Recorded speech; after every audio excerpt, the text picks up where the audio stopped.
apa perasaannya ketika harus membayar pajak?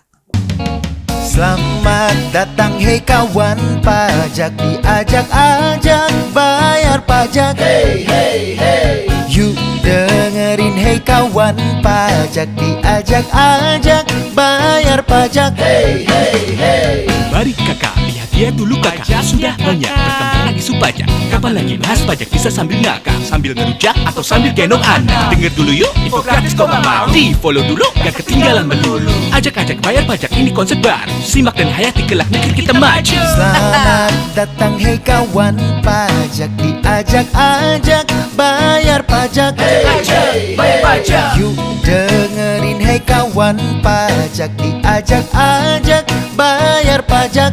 Ajak, bayar pajak. Semua orang punya caranya sendiri untuk mengekspresikan cinta Indonesia. Ini cara kami, ajak-ajak bayar pajak.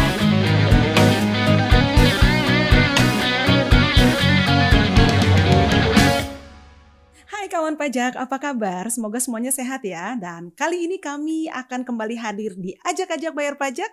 Dan bintang tamu kita sangat spesial hari ini. Siapa lagi kalau bukan seorang desainer muda yang begitu cinta mengangkat budaya Nusantara dengan brand Ikat Indonesia by Didit Maulana. Terima kasih Kak udah mampir ke sini. Sangat luar biasa, terima kasih ya mau berkenan hadir di podcast Ajak-Ajak Bayar Pajak. Nah, kita mau cerita nih di sini nih Mas Didit. Yang jelas kita melihat Mas Didit sangat luar biasa. Tapi nih, saya dengar Mas Didit ini tadinya seorang arsitek. Gimana sekarang bisa menjadi seorang desainer? Boleh cerita dengan kita? Nah, begini Kak Ani. Jadi zaman dulu sebenarnya kepengen banget jadi fashion designer. Tapi dari kecil itu nggak pernah punya keberanian untuk masuk ke sekolah fashion gitu. Karena mungkin zaman aku itu belum istilahnya belum terlalu banyak kan sekolah modenya. Nah, akhirnya pas abis lulus SMA, aku berpikir aku tuh pengen ada seninya tapi ada hitung-hitungannya. Karena aku suka juga dengan matematika gitu ya. Akhirnya aku masuk ke arsitektur. Karena menurutku ini setengahnya seni dan setengahnya ada hitung-hitungan gitu. Akhirnya masuk ke sana deh gitu. Belajar arsitektur di Parahyangan 4 tahun. Kemudian lulus, balik ke Jakarta malah nggak jadi arsitek. Jadi ngambil kuliahnya arsitek tapi kemudian akhirnya berkecimpung di desain. Tapi sebelum ke desain? Nah, sebelum ke desain, lulus arsitektur, kerja di media dulu. Oke. Ya, kerja di media di bagian production, bukan presenter ya, di production selama 4 tahun. Kemudian abis itu kerja di perusahaan retail nih. Oke. Gitu. Jadi waktu itu udah mulai masuk retail fashion, tapi di bagian marketing and communication department. Oke. Gitu. Nah, dari dipercaya satu brand sampai akhirnya dipercaya 15-20 brand internasional untuk pegang gitu. Luar biasa. Jadi mulai dari belajar arsitek, kemudian kerja di media, dan akhirnya mendirikan Ikat. Betul, Ikat Indonesia. Indonesia. Jadi waktu itu didirikan 2011, mudah-mudahan tahun ini Ikat Indonesianya jadi 10 tahun nih Kak. 10 tahun, sebuah perjalanan yang luar biasa. Tapi kenapa ngambilnya tenun? Nah, kenapa ngambil tenun? Ini juga satu hal yang sangat menarik. Karena tahun itu, 2008-2009, Indonesia lagi heboh dengan batik mau diakui oleh negara tetangga waktu itu. Nah, terus aku lihat waktu itu ya, banyak sekali anak-anak muda yang marah-marah di sosial media, ini gimana gitu. Sampai aku berpikir bahwa kita itu kadang karena terlalu punya banyak, jadi kita cenderung untuk mengabaikan. Iya. Take it for granted. Take it for granted. Exactly. Nah, akhirnya aku waktu itu berpikir, wah nggak bisa nih, generasi muda Indonesia harus tahu negaranya itu punya budaya apa lagi. Oke. Jangan sampai nanti kita jadi anak-anak muda yang telat nih, gitu, generasi yang telat gitu. Akhirnya aku lihat, oh oke, batik udah aman karena waktu itu sudah mendapatkan pengakuan ya dari internasional. Kemudian aku berpikir apa lagi ya? Oh iya, anak muda harus kenal tenun ikat gitu. Jadi waktu itu 2009-2010 aku riset dulu nih Kak. Riset tenun ikat. Wah kayaknya keren nih ya kalau dibikin ready to wear buat anak-anak muda gitu. Iya. ya udah, jadi mulai dari situ akhirnya aku bikin si label Ikat Indonesia dan memang fokusnya di tenun ikat. Tenun ikat. Berarti seringnya kontak langsung dengan para penenun di Indonesia dong? Betul. Ada kisah nggak sih gimana ketemu sama pengrajin-pengrajin tenun Indonesia? Wah, itu perjalanan proses yang tadinya untuk pekerjaan, tapi akhirnya kita banyak sekali mendapatkan ilmu tentang kehidupan. Oh, Jadi waktu itu aku berjalan ke Sumba, ketemu mama-mama penenun di sana, kemudian ke Bali, ke Jawa, sampai waktu itu ke Maluku juga, ke Tanimbar gitu ya. Jadi aku berpikir bahwa awalnya waktu itu pengen mengenal mereka karena ingin Bisnis. melakukan bisnis, hubungan bisnis. Tapi akhirnya kita menjadi saudara. oh, Kita menjadi dekat sekali. Kayak kemarin ada beberapa bencana di beberapa daerah, kemudian saling mengontak, saling Iya. bertanya kabar gitu. Dan memang akhirnya mungkin inilah yang memang menjadi purpose of my life, Oke. yaitu sharing, nggak cuman sharing secara bisnis, tetapi juga sharing hal-hal Human, ya. ya lebih ke humanis. humanisme, lebih ke bagaimana cara istilahnya apa ya, kita mendapatkan banyak perspektif ya dari Iya. teman-teman perajin ini gitu. Jadi awalnya melihat bahwa ini adalah kekayaan Indonesia, don't take it for granted, kemudian mulai mendekatkan diri untuk business purpose dengan para pengrajin, tapi kemudian malah kena ke hati ya. Wah, Betul. sangat luar biasa Mas Didit. Nah, kalau seandainya pasar di Indonesia sendiri untuk tenun ikat ini gimana Mas? Nah, Indonesia ini juga termasuk satu pasar yang sangat menarik ya untuk dieksplorasi Kak, karena memang kita ini sebenarnya adalah satu market yang gampang untuk diarahkan Oke. gitu. Jadi dengan influencer yang tepat, tren yang tepat, maka akan menjadi satu cycle bisnis yang memang trennya itu bisa kita atur gitu. Nah, jadi memang bertahun-tahun dengan memasyarakatkan tenun ikat, berteman dengan para influencer yang membantu untuk mengkomunikasikan ini, kemudian message-nya nyampe ke anak-anak muda. Oke. Sehingga anak-anak muda sekarang pengen pakai tenun ikat karena si A pakai, si B pakai gitu. Jadi mereka pun juga sekarang sudah terbiasa dengan itu, dan sekarang juga banyak sekali brand-brand dan desainer-desainer muda yang menggunakan tenun sebagai bahan dasarnya gitu, dan Oke. menyenangkan melihatnya. Iya, dan tentunya ini adalah harta ya. Ini adalah budaya, warisan budaya Nusantara yang harus kita lestarikan Betul. gitu. Nah, kalau aku lihat nih Mas Didit sebagai anak muda Indonesia gitu ya, melihat potensi Indonesia, kemudian mencoba untuk mengangkat. Jangan, kalau kita nggak mau mengangkat Indonesia terus siapa gitu kan. Nah, sekarang di masa pandemi ini nih Mas Didit, gimana kondisi bisnis?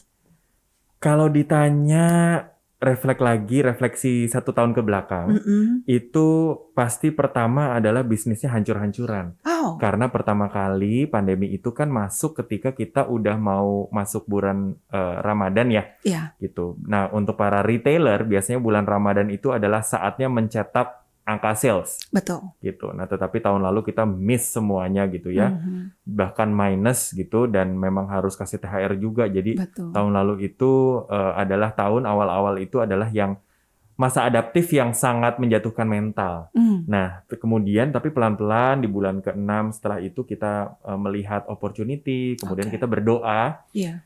Tuhan, mungkin memang kalau memang ini harus terjadi, tolong Tuhan kasih kita jalan untuk bisa lihat opportunity yang ada. Mudah-mudahan ini adalah jalan yang bisa membantu teman-teman para perajin Iya. agar mereka bisa terus menenun gitu. Karena kita juga nggak tega setiap hari dikirimin message gitu, Kak, tolong dong ini diambil kain saya, kain ini dan segala macam. Cuman kalau kita tidak ada pasarnya kan susah juga. Betul. Jadi waktu itu aku berdoa bersama timku, setiap hari kita mengadakan meeting virtual, dan aku masih ingat banget di setiap hari itu masing-masing dari kita akan memimpin doa di akhir. Oke. Dan itu sangat kita merasa di situ sangat dekat, kita menjadi satu bagian, dan memang kita memiliki misi yang yaitu adalah ingin membantu teman-teman perajin.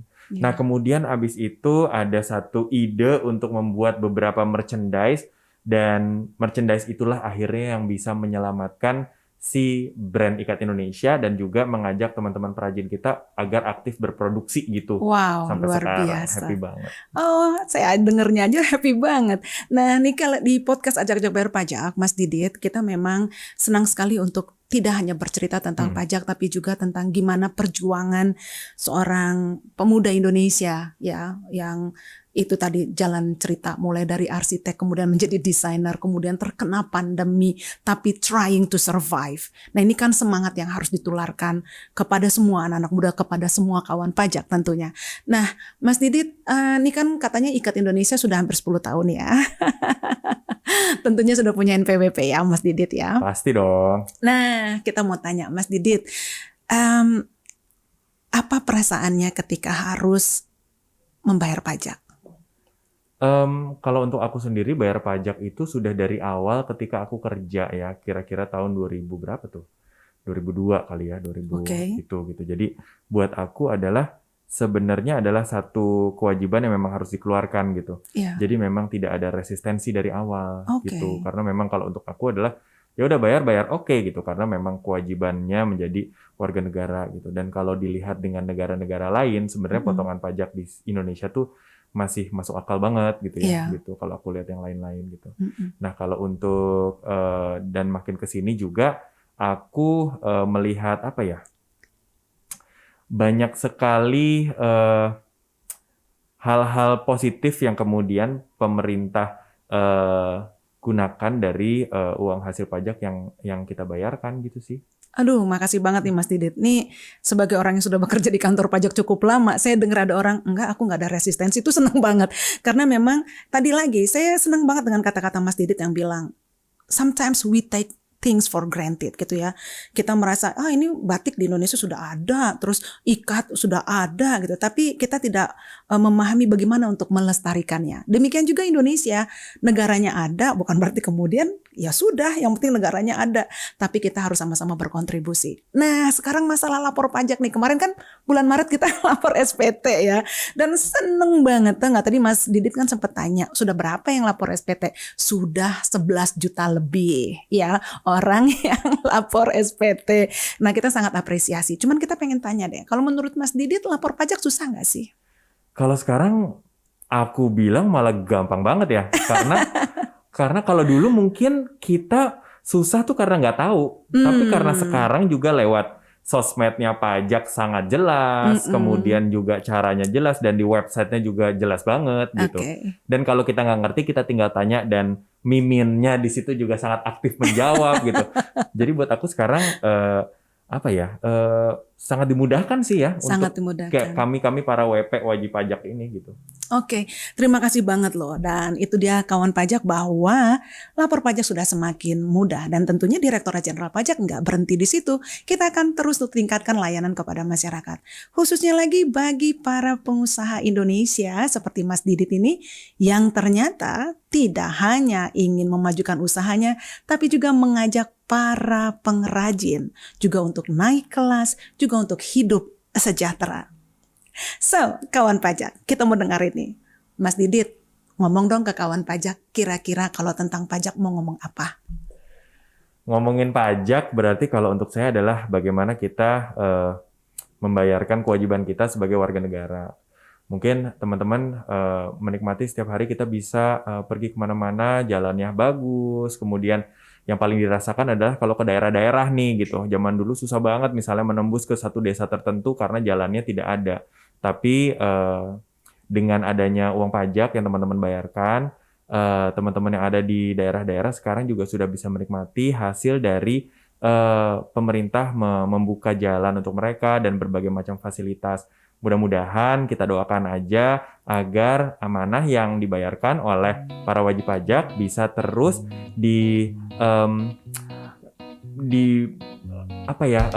diaplikasikan oleh pemerintah menjadi manfaat bagi kita semua.